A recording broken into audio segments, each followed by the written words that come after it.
What if male pattern baldness isn't a mistake? What if it's actually a feature?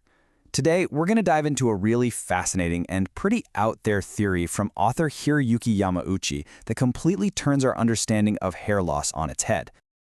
Okay, so why do men lose their hair? It's a question we've been asking forever. And you've probably heard all the usual suspects: genetics, hormones, something called DHT.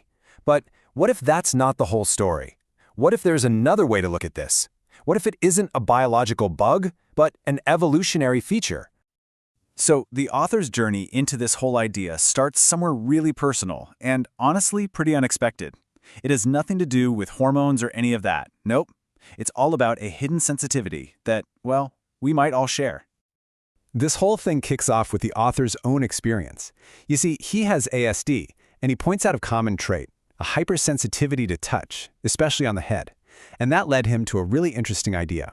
What if we've been thinking about hair all wrong? What if it's not just hair, but an incredibly sensitive network of sensors? But here's where the idea really opens up. He theorizes that this isn't just something for people with ASD. No, he suggests that every single one of us has this sensory function. It's just on a spectrum. For some, it's super intense. For most of us, it might be so subtle we don't even notice it, but he argues it's definitely still there. All right, so if our hair is a secret sensor system, then what in the world is it sensing? This question is what builds into the absolute core of his theory, what he calls the antenna hypothesis. Yamauchi's big idea is this: every single strand of your hair is like a tiny antenna. It's not just there for style or to keep your head warm. He thinks its main job is to detect all these subtle shifts in our environment, like the movement of air, and then transmit that information straight to our nervous system, right through our scalp. So how would that even work? Well, imagine a simple gust of wind. It's not just a feeling on your skin. First, the wind blows. That's step one. Second, all your little hair antennas move. Third, that movement stimulates your scalp. And fourth, boom, your brain gets a signal. It's like we're getting this constant, low-level stream of data about the world around us. Now, this is where the theory introduces a really fascinating problem. If this hair antenna thing is so important for survival, what happens when we get older? This sets up a kind of biological conflict, the paradox of aging. First part of the paradox is, well, a simple fact of life. As we get older, our bodies just get weaker. Our muscles aren't as strong, our reaction times slow down. Physically, we just become more vulnerable. So logically, you'd think that to make up for being physically weaker, our senses would need to get stronger, right?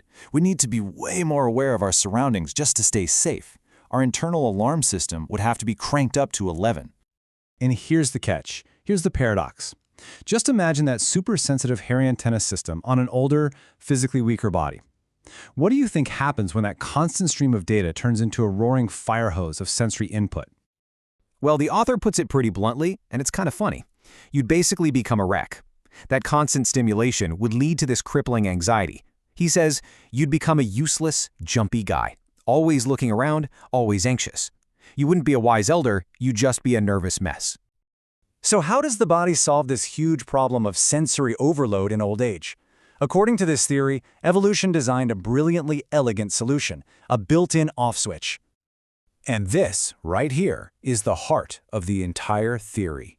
Baldness isn't a malfunction, it's an adaptation. It's the body's way of systematically shutting down that overactive antenna system.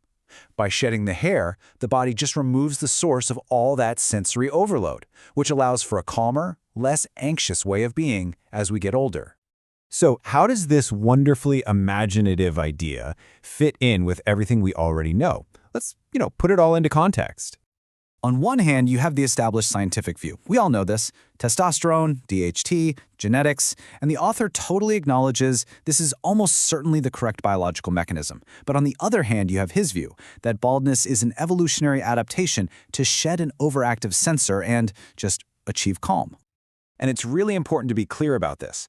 Yamauchi isn't trying to get this published in some scientific journal. The real value here is in the thought experiment itself. It's a creative way to appreciate the potential wisdom of the human body, to see purpose where we might otherwise just see decay. Which leaves us with this one last, kind of mind-blowing thought. Could baldness be more than just a sign of getting older? Could it, in fact, be a deeply programmed evolutionary trait specifically designed to help us live a calmer, more peaceful, and maybe even a happier life as we grow old? Kind of makes you think, doesn't it?